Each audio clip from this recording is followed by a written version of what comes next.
ప్రముఖ సినీ నటి శ్రీమతి సంగీత గారి ప్రారంభించారు. IVF చికిత్సలో 25% భారీ discount, free doctor consultation, free ultrasound scan. 49 అంటే సంతానం, 49 అంటే సంతోషం. కాంగ్రెస్ పార్టీని గద్దెదించడానికి ఇది నిజం.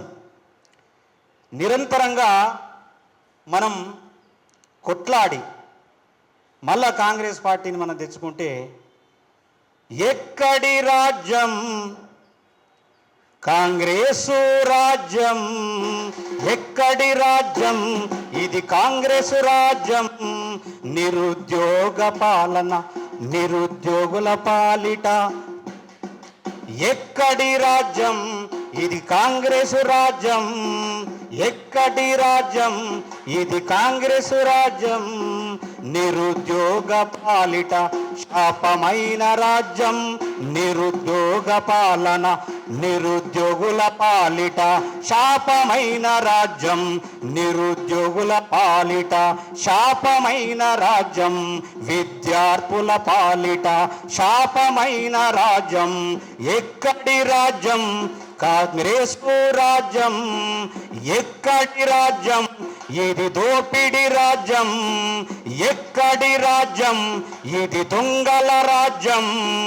నిరుద్యోగుల పాలిట శాపమైన రాజ్యం, నిరుద్యోగుల పాలిట శాపమైన రాజ్యం, నిరుద్యోగుల పాలిట శాపమైన రాజ్యం. నిరుద్యోగుల పాలిట శాపమైన రాజ్యం, విద్యార్థుల పాలిట శాపమైన రాజ్యం.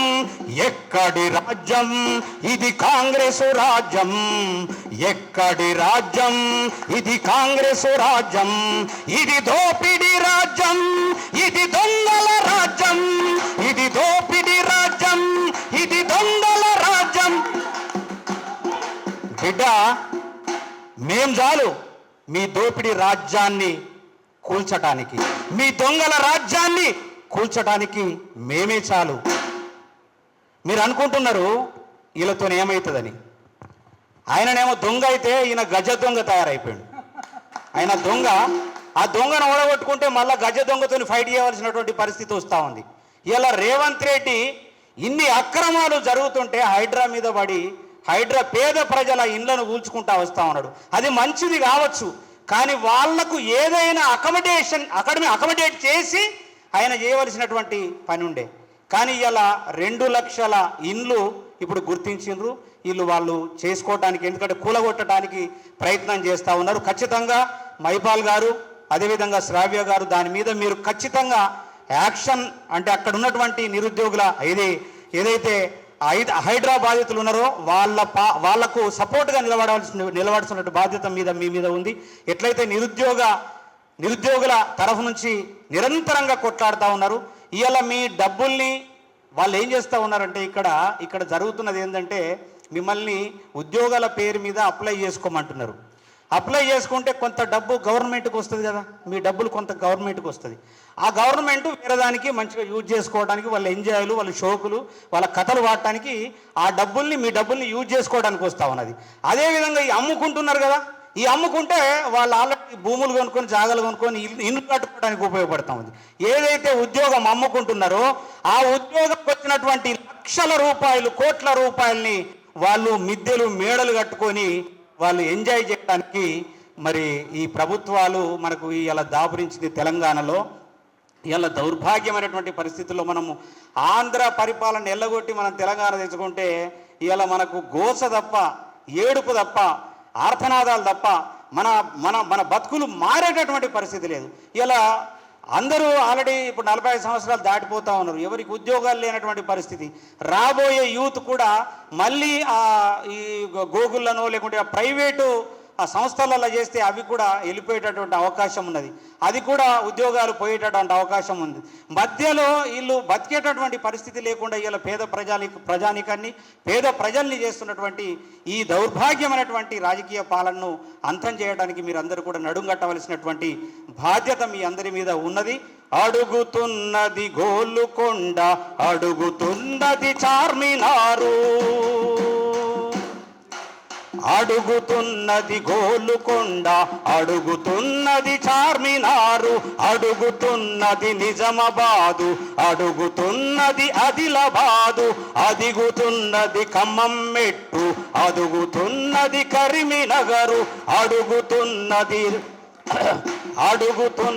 మెదకు జిల్లా, అడుగుతున్నది పాలమూరు, అడుగుతున్నది నల్లగొండ, అడుగుతున్నది హైదరాబాదు. వయసు మల్లిన మెదడు కుల్లిన రాజకీయం ఇంకా ఎన్నేళ్ళని, ఇంకా ఎన్నేళ్ళని అడుగుతున్నారు నిరుద్యోగులు, అడుగుతున్నారు నిరుద్యోగులు, అడుగుతున్నారు విద్యార్థులు. వయసు మల్లిన మెదడు కొల్లిన రాజకీయం ఇంకా ఎన్నేళ్ళని, ఇంకా ఎన్నేళ్ళని, ఇంకా ఎన్నేళ్ళని అడుగుతున్నది గోలుకొండ, అడుగుతున్నది చార్మినారు, అడుగుతున్నది నిరుద్యోగులు, అడుగుతున్నది విద్యార్థులు. వయసు మల్లిన మెదడు కుల్లిన రాజకీయం ఇంకా ఎన్నేళ్ళని.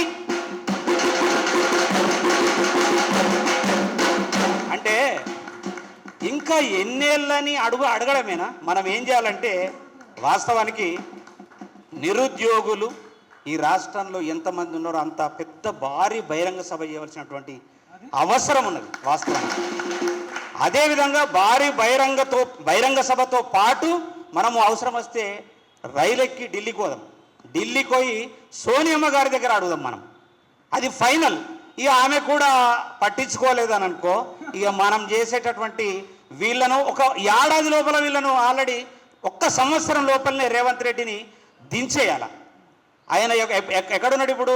ఆకాశంలో ఆల్రెడీ విహరిస్తున్నాడు, వీర విహారం. ఒక్కొక్క దగ్గర ఒక్కొక్క స్కీమ్, ఇగో ఈ స్కీమ్ తెస్తా అంటున్నాడు, ఈ స్కీమ్ తెస్తా ఉంటున్నాడు, లోపల స్కాములు చేస్తూ ఉన్నాడు. స్కీమ్ అనౌన్స్ చేస్తున్నాడు. ఎన్ని స్కీములు ఇప్పుడు, ఎన్ని ఉద్యోగాలు, ఎన్ని స్కీములు అనౌన్స్ చేసిండు రేవంత్ రెడ్డి? ఒక్కసారి ఆలోచించారు మీరు. రోజు పేపరు ఎక్కడ పోయినా ఒక స్కీమ్, ఎక్కడ పోయినా ఇగో ఇది చేస్తాం, అది చేస్తాం, గొర్రెలు ఇస్తాం, బర్రెలు ఇస్తాం, ఇది చేస్తాం, అది చేస్తాం. ఏది చేయడు ఆయన. ఆయనతో కాని పని. ఆయన ఆల్రెడీ కన్ఫ్యూజన్లో ఉన్నాడు. వాస్తవానికి కన్ఫ్యూజన్ సీఎం. ఈయన కన్ఫ్యూజన్లో ఉన్నాడు. అసలు ఏం చేయాలి? ఏమన్నా అంటే 7 కోట్ల రూపాయలు అప్పులు తీసుకొచ్చిండు ఆయన, దానికి వడ్డీలు కడతా ఉన్నాడంట. మరి నువ్వు తిరగడానికి ఎక్కడికి వెళ్ళి వస్తున్నాయి పైసలు? ఈ పిల్లలకు ఉద్యోగాలు ఇవ్వటానికి రాదా నీకు? ఏదో ఇంకా స్కిల్ డెవలప్మెంట్ అంట. ఏ స్కిల్ డెవలప్మెంట్? ఉన్న ఉద్యోగాల్ని భర్తీ చేసి ఇంకా ఏమన్నా పెట్టు నువ్వు. ఆ తర్వాత కదా లెక్క. ఉన్న ఈ సమస్యల్ని తీర్చిన తర్వాత లెక్క మళ్ళీ మనం తేల్చుకుందాం. ఆ లెక్కల్ని పక్కకు పెట్టి ఈయన చేస్తున్నటువంటి విధానం, రేవంత్ రెడ్డి విధానం సరి అయింది లేదు. ఇంకా రాబోయే రోజుల్లో, ఇప్పుడు 9 నెలలు 10 నెలల దేశం అవుతుంది. ఈ 10 నెలలు కాదు, ఈ 1 నెల లోపలనే వాళ్లకు ఆల్రెడీ చుక్కలు చూపించే విధంగా మనం ఖచ్చితంగా చేయవలసినటువంటి బాధ్యత మనందరి మీద ఉందని తెలియజేస్తూ, నాకు ఈ అవకాశం ఇచ్చినటువంటి డైనమిక్ పులి మైపాల్ యాదవ్ గారికి, అదేవిధంగా డైనమిక్ పులి శ్రావ్య గారికి, వేదిక మీద ఉన్నటువంటి పెద్దలు మన నరేష్, అందరికీ కూడా, ముందున్నటువంటి నిరుద్యోగ తమ్ముళ్ళు, అన్నలు, అదేవిధంగా మీడియా, దయచేసి మీడియా చూడండి. ఇప్పుడు అంటే మాది మేమే డబ్బు కొట్టుకోవాలా? మీరందరూ కొట్టద్దా? ఎంతమంది ఉన్నారు అసలు? వాస్తవానికి ఎవరి డప్పు వాళ్ళు కొట్టుకొని ఓన్లీ వీళ్ళిద్దరేనా ఈ నిరుద్యోగుల కోసం కానీ, విద్యార్థుల కోసం కానీ, మా కళాకారుల కోసం కాదు కొట్లాడేటటువంటి వాళ్ళు వీళ్ళిద్దరేనా? మిగతా వాళ్ళు ఏం చేస్తూ ఉన్నారు? దయచేసి అందరూ కూడా సహకరించవలసిందిగా కోరుతూ, నాకు ఈ అవకాశం ఇచ్చినటువంటి మైపాల్ గారికి ప్రత్యేకమైనటువంటి కృతజ్ఞతలు. Thank you very much.